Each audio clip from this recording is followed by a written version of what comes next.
chained up. You know, it's the easiest way. Make sure you got it tight enough so it can't go over the top, and it's not been a problem. Well, it's a problem for the city of Charleston, which passed a law last month banning the securing of bicycles to parking meters, stop signs, street lights, and trees on King Street between Calhoun and Spring. Richard Napolitano learned about the law tonight, and just in time. There he is right there. During our interview, 2 Charleston City police officers arrived in the area. While they bypassed Napolitano, they spotted this bike in front of a yoga studio. Thank you. The young woman who had parked it a few minutes earlier was told she had to move it. They're serious about it, so don't tie up. Thank you so much for alerting to the problem. And yeah, I mean, I guess we're just going to have to find someplace else to put it. The officers moved on to a bike in front of Hall's Chop House. After removing it from the lock, they added it to the others. This College of Charleston student wasn't so lucky either. I have the key right here. She tried to claim it, but it was too late. She told the officers she didn't know about the new law.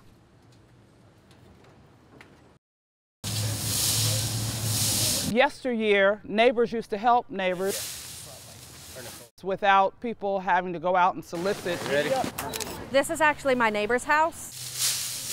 He is over in Afghanistan and coming back tomorrow. We wanted to get his yard in order and have it nice and tidy for when he came home, so he didn't have to worry about it when he came home. And that'll get it packed down a lot more. His name is Randy Davenport. He has no idea. None whatsoever, we hope. I have before pictures. It was nothing but a blanket of leaves.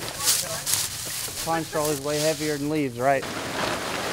Anybody that's your neighbor, they want to give back to the community. They want to, you know, be part of something. Everybody's working together.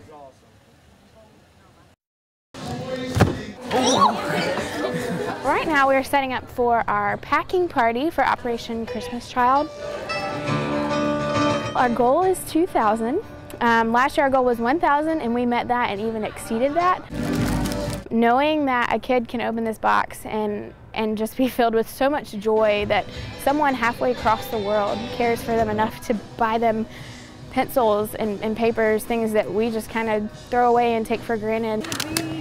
It's a great feeling. I know I'm doing something at least. It's amazing. I mean, once you're folding boxes, somebody comes and takes them, and it's a smooth process. Everybody's here to help. We are doing really well this year.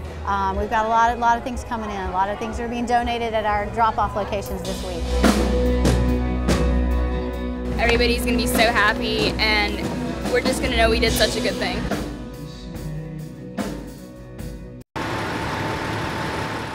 We just walked into Hocus Pocus and probably, 30 seconds? Yeah.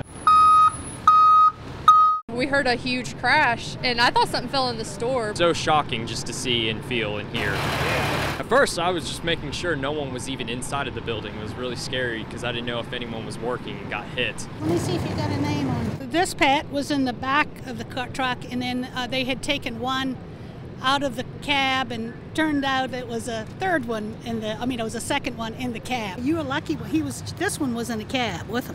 But he's got to get home. Only by the grace of God is my husband safe. Yeah, and there was nobody in the building. After Hugo, yeah, you realize how unimportant material things are.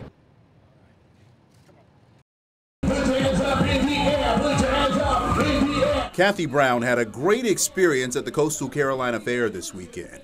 So much so that she took to social media to tell the world about a special fair worker who voluntarily invited her disabled 8-year-old to the front of the line. I posted his picture that didn't have his name. Just wanted to give him a shout out. He made our day. I don't see that very often anymore. She put her post on the Live 5 News Facebook wall, and before long, her shout-out was reverberating throughout all social media. In one day, we saw her post get 20,000, 50,000, then more than 140,000 likes and counting in just hours. Thousands of people commenting their approval of the kind fair worker. We found the big man with the big heart. His name is Lavelle Thompson of Miami.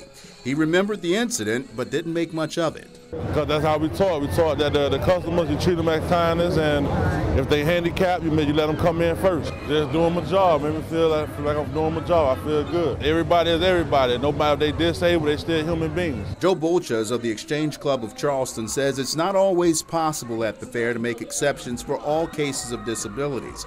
But he says in this instance, Thompson made the right call. You hear a lot about the people in the carnival being not exactly like we all think they should be. But I've been around this place 28 years, and I've seen some wonderful people in the carnival. And they want people to have a good time. It's how they earn their living, and it's a good thing to see this kind of thing happen.